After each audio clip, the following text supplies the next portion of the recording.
Bienvenue dans Fonction publique mon amour, le podcast qui change le regard, crée du lien et nourrit un débat serein. Plus de contenu sur www.fonctionpubliquemonamour.fr. J'aimerais qu'on revienne, si tu veux bien, sur la notion de valeur. Oui. Qu'on a évoquée tout à l'heure, dans un précédent épisode, certainement. Je ferai des découpages.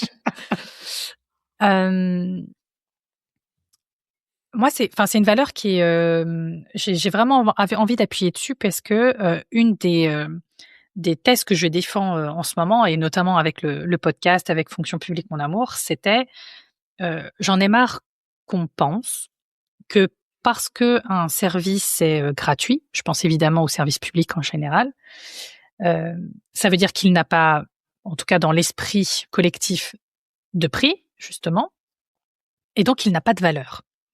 Et j'aimerais, je veux vraiment remettre la notion de valeur au centre de la sphère publique en disant, même si ça n'a pas un coût à l'usager, il y a un coût pour l'avoir mis en place et il a une valeur quand même. Et pour la fonction publique, a fortiori aussi. Et pour côté dirigeant, tu disais tout à l'heure que les profits, faire du profit, en tout cas, ça doit pas être un gros mot. Comment on peut créer de la valeur? Parce qu'il n'y a pas que finalement de façon pécuniaire qu'on peut créer de la valeur en tant que dirigeant. Ah, j'adore cette question. En fait, le terme valeur, nous, on voit quand on parle valeur, création de valeur, on voit des petits euros. Oui, voilà. On voit des petits euros. Des billets de banque. Des billets de banque. OK. Parce que c'est notre passé capitaliste, notre passé industriel, c'est toute notre société qui s'est construite là-dessus. Maintenant, la valeur, dans la réalité, c'est pas ça du tout. La valeur, on pourrait la remplacer par la notion d'impact. Quel est notre impact? Quand je suis au Resto du Cœur, ce que produit les Restos du Cœur, c'est pas des euros. C'est des gens qui sont accompagnés au niveau des repas. Plus ils peuvent accompagner de personnes, plus ils ont d'impact. Donc ça veut dire que si j'optimise mes ressources, c'est-à-dire, je sais pas ce que dépensent les Restos du Cœur, hein, d'accord, mais on va dire, allez, ils ont 5% de frais de fonctionnement. Et que, en optimisant, en repensant la façon dont ils fonctionnent, en mettant cette notion d'engagement, et je pense que au niveau des Restos du Cœur, il y a plein d'engagements, d'accord? Cette notion d'engagement, etc., on arrive à tomber à 4,5%. C'est pas énorme, 0,5% de différence. D'accord? Mais ces 0,5% de différence, c'est combien de repas? Ouais. Combien de nouvelles personnes qu'on peut aider? Ou c'est peut-être 1 ou 2 jours de plus sur la saison où on peut donner des repas supplémentaires. Donc en fait, il y a de l'impact. Quand je suis avec un atelier d'insertion, c'est pareil. Quand je suis avec des services publics de collectivité, en fait, la façon dont je vais optimiser va avoir un impact qui peut être soit un impact de cadre de vie, de qualité de vie. Ben, je dis n'importe quoi. Les dépenses d'eau ont été moins élevées que prévu. Ben, peut-être que je vais pouvoir faire de la décoration pour Noël. Et donc, améliorer le cadre de vie de mes concitoyens. Peut-être que en faisant ça ou ça, je vais avoir un impact supplémentaire ailleurs. Et en fait, c'est ça la valeur qu'on va créer en tant que service public. Ça veut dire que je vais service public. Dans service public, il n'y a pas que public, hein. Il y a service. Ouais. Je vais donner plus de services ou une meilleure qualité de service. Et c'est, en fait, c'est payant. Je vais me permettre de m'insurger totalement sur cette notion. C'est gratuit. C'est pas vrai. C'est pas parce qu'un coût est indirect qu'il n'est pas payant. Oui. En fait, malheureusement, il y a rien de gratuit là-dessus.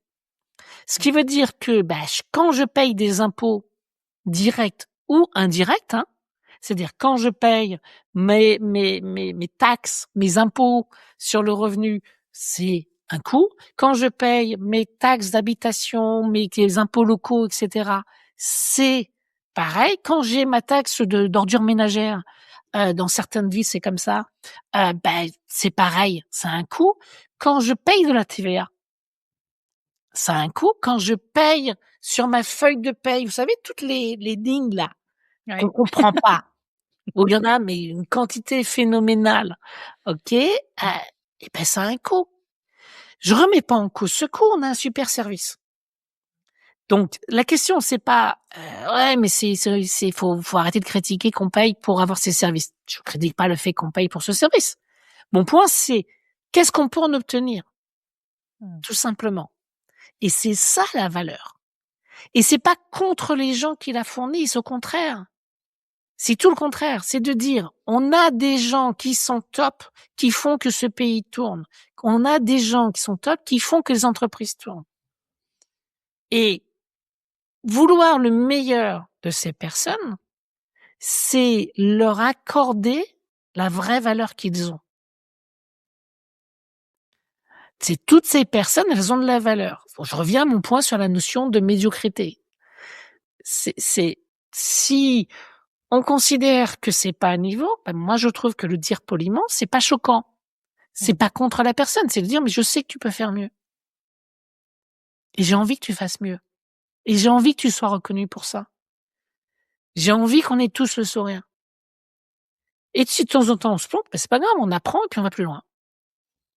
Et pour moi, c'est ça la valeur. Et quand tu travailles avec des associations, une association, je repars sur le Resto du Cœur, vouloir plus d'impact, si on ne veut pas plus d'impact au niveau de la direction des Restos du Cœur, qu'est-ce qu'ils font là? C'est-à-dire qu'on est là que pour l'ego. Ah. Ouais. C'est un besoin statutaire. Alors, je dis pas que c'est le cas, attention, je connais pas les personnes des Restos du Cœur, donc ne vous méprenez pas sur mon message, d'accord? C'était un exemple. C'est un exemple, OK?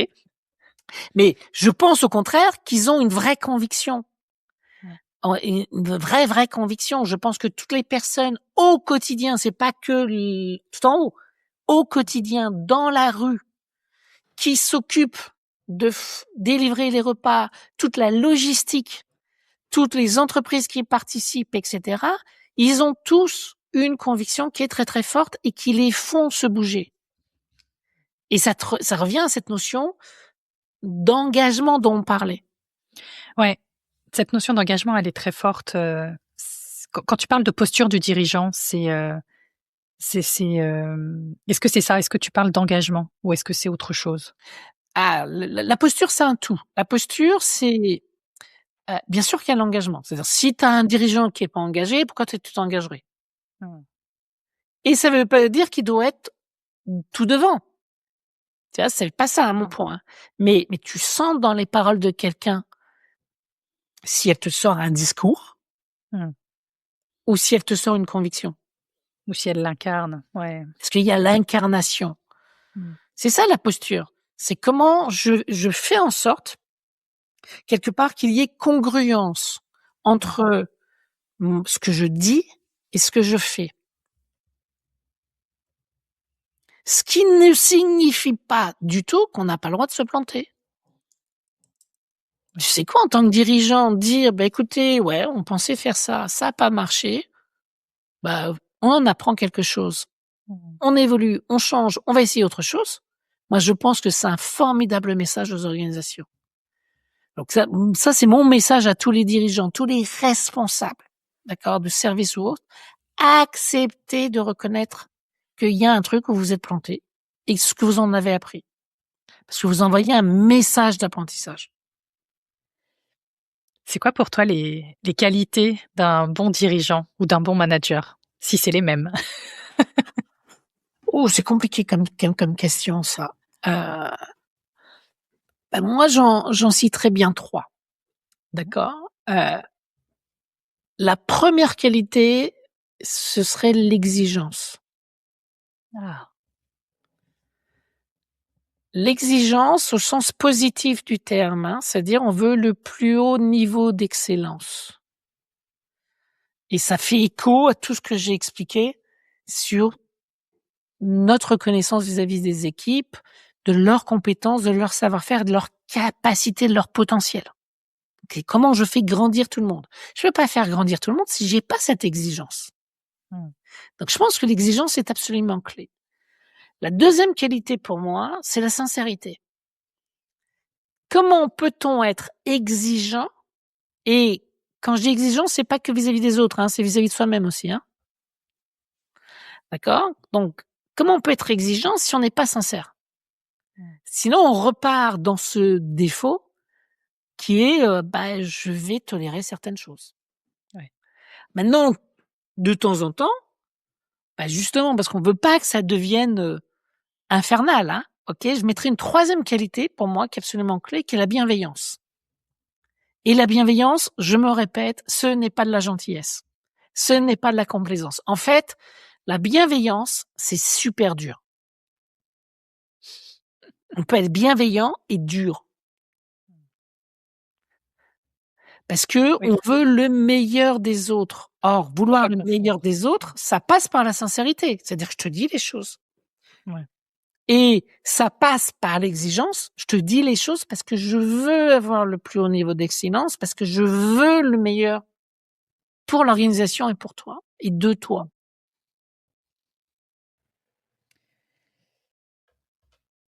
Par Sébastien, contre, j'ai encore des je questions. me préoccupe pas. C'est Vas-y. non, mais c'est passionnant. En fait, je sais pas laquelle poser en premier. Tu sais quoi? Tu en prends une au hasard et ça marche Allez. aussi bien. Au tout début de notre conversation, tu as parlé du blabla du lundi matin. J'aurais aimé qu'on aborde cette question-là parce que c'est quoi le blabla du lundi matin? Combien de réunions tu fais ou tu as faites dans d'autres expériences, d'accord? C'est pas forcément aujourd'hui, hein, où, OK, tu as passé 1 heure, 2 heures, 3 heures, 4 heures de réunions, de comités de pilotage, de comités de direction, de réunions avec ton équipe où, à la fin, si tu avais besoin de résumer, il y aurait un vide. Ouais. C'est ça le blabla du lundi matin. C'est combien de fois, et c'est mon combat pour 2026. C'est combien de fois vous partez en séminaire 2 jours, 3 jours pour réfléchir à la stratégie, au machin, et cetera. Et pareil, on peut le faire avec une équipe, hein. Et on revient le vendredi soir, OK, on est bien clair, machin, et cetera. Et puis le lundi matin, rien n'a changé sur l'agenda. Rien n'a changé sur nos priorités. Rien n'a changé sur notre façon de fonctionner. Alors tu vas dire, ouais, mais il nous faut le temps de commencer. Mais pourquoi tu as besoin d'avoir le temps de commencer? Commence. T'as pas besoin de temps, c'est commence. Et on revient à cette notion de différence entre bonne intention et décision. C'est, tu veux te mettre au sport? Pars courir. Pars à la piscine, c'est pareil. T'as décidé en séminaire, t'as décidé en réunion, t'as décidé en quoi que ce soit de faire quelque chose. Pourquoi tu continues comme avant? J'ai vu des entreprises où on décide d'arrêter un projet, mais donc ça, c'est décidé le vendredi. Le lundi matin, il y a aucune annonce comme quoi il va être arrêté, et t'as les dirigeants qui continuent de travailler sur ce projet. Ça veut dire, mais pourquoi tu continues? On a décidé de l'arrêter. Ah oui, mais on peut pas l'arrêter comme ça. Pourquoi? Tu préviens tout le monde, t'expliques pourquoi. Je pense que les gens sont intelligents. Enfin, moi, je crois à l'intelligence des gens. Donc, qu'est-ce qui t'empêche de l'arrêter, qu'on mette ces ressources-là sur autre chose pour avoir plus d'impact? Rien. C'est ça le blabla du lundi matin. C'est le fait que, quelque part, tant que vous ne mettez pas en place, et c'est le troisième pilier, hein, du triangle. Oui. C'est l'exécution, c'est la réalisation. C'est que c'est super de décider les choses. C'est super que les gens soient motivés, ils aient envie de le faire. Mais si vous regardez pas au quotidien ce que ça signifie, et moi j'ai un jeu que j'adore utiliser pour tester ça. Et ça, personne n'a d'excuse pour pas l'utiliser. OK? Vous êtes en réunion, vous sortez un jeu de post-it, un paquet de post-it. C'est pas compliqué. Ça coûte pas très cher. Alors, ça peut être une autre marque post-it. Je ne fais pas de publicité. T'as pas d'action chez 3M. Chez 3M, d'accord. Mais, vous voyez, ces petits papiers collants, d'accord? Mais on peut même le faire avec du papier normal, n'importe. Vous demandez aux personnes qui sont dans la salle quelles sont les 3 priorités dans l'ordre pour le trimestre, le semestre, l'année qui vient. Et vous regardez si tout le monde a les mêmes priorités.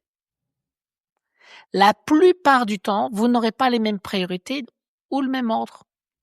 Or, une priorité qui n'a pas le même ordre, c'est plus une priorité. Puisque le principe, c'est que la priorité numéro 1 passe avant la priorité numéro 2, qui passe avant la priorité numéro 3. Si on n'est pas clair sur nos priorités, on met pas notre énergie au bon endroit, nos ressources au bon endroit. On continue des trucs qui servent à rien ou qui n'ont pas le même impact. Et en fait, la problématique pour éviter le blabla du lundi matin, c'est qu'il faut accepter d'abandonner. C'est dur, ça. Ah ouais, c'est pas évident, hein. Il y a des fois, c'est un aveu d'échec. Ouais, mais c'est pas grave puisqu'on a dit que tout échec était un apprentissage. Au contraire, c'est positif, tu vois. Ouais. Mais tu ne peux pas éviter le blabla du lundi matin si tu n'acceptes pas d'abandonner des choses. Non, ça on fait plus. Ah oui, mais si, parce que tu comprends. Non, on ne fait plus. Oui, mais pourtant on s'est engagé. Non, on ne fait plus. Et ce non, on ne fait plus, à tous les niveaux de l'organisation, c'est super dur. Ouais, mais on le fait encore que quelques semaines. Non, t'as pas compris. Non. On ne le fait plus. Et là, on gagne de l'énergie. Là, on gagne de la ressource. Là, on gagne de l'impact. Mais sauf qu'il faut savoir abandonner. Or, on adore en France un mot génial. C'est le mais. C'est le oui, mais. Ouais. Oui, mais, truc, oui, mais. Non, il n'y a pas de mais. Si c'est pas une priorité, ça n'existe pas. Ça n'existe plus. Merci d'avoir écouté Fonction publique, mon amour. Pour soutenir le podcast, parle-en autour de toi. Et retrouve tous les contenus et bien plus encore sur www.fonctionpubliquemonamour.fr.